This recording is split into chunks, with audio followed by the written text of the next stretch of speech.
গাজরের এই মিষ্টিগুলো এতটাই সোজা বানানো যে একবার বানালে বারবার বানাতে ইচ্ছে করে। দেখতে যেমন লোভনীয় হয়েছিল, খেতে অনেক ভালো হয়েছিল। তো আমি যেভাবে খুব সহজভাবে তৈরি করেছিলাম সেটাই আজকে আপনাদের সাথে শেয়ার করব। এখানে প্রায় হাফ কেজির মতো গাজর আছে। আমি এটাকে গ্রেট করে নিয়েছি। এখন একটা ব্লেন্ডার বা ঝাড়ে নিয়ে নেব ব্লেন্ড করার জন্য। তারপর আমি অ্যাড করেছি 1 কেজি দুধকে আমি হাফ কেজি করে নিয়েছি। সেখান থেকে প্রায় হাফ কাপের মতো দুধ দিয়ে আমি এটাকে খুব ভালোভাবে ব্লেন্ড করে নেব। প্যানে প্রায় 1/3 কাপের মতো ঘি ইউজ করেছি। দেন দিয়ে দিলাম তেজপাতা এবং 3 থেকে 4টি এলাচ। দেন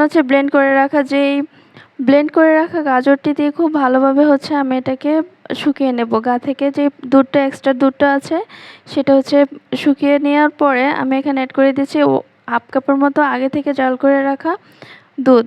লিকুইড দুধটা যখন বেশ খানিকটা শুকিয়ে যাবে এবং গাজরটা সিদ্ধ হয়ে যাবে, এই পর্যায়ে আমি সামান্য একটু লবণ এবং 1/3 কাপের মতো কনডেন্স মিল্ক ইউজ করেছি।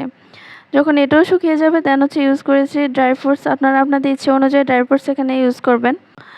মিডিয়াম টু লো হিটে রেখে এটাকে বেশ খানিকক্ষণ আমি ভেজে নেব। তার জন্য আমি ইউজ করছি 2 টেবিল চামচের মতো ঘি। এখন ঘিটা দিয়ে যখন প্রায় শুকিয়ে আসবে তখন আমি ইউজ করেছি হাফ কাপের মতো গুঁড়ো দুধ। গুঁড়ো দুধটা দিয়ে খুব ভালোভাবে আমি এটা মিশিয়ে নিচ্ছি।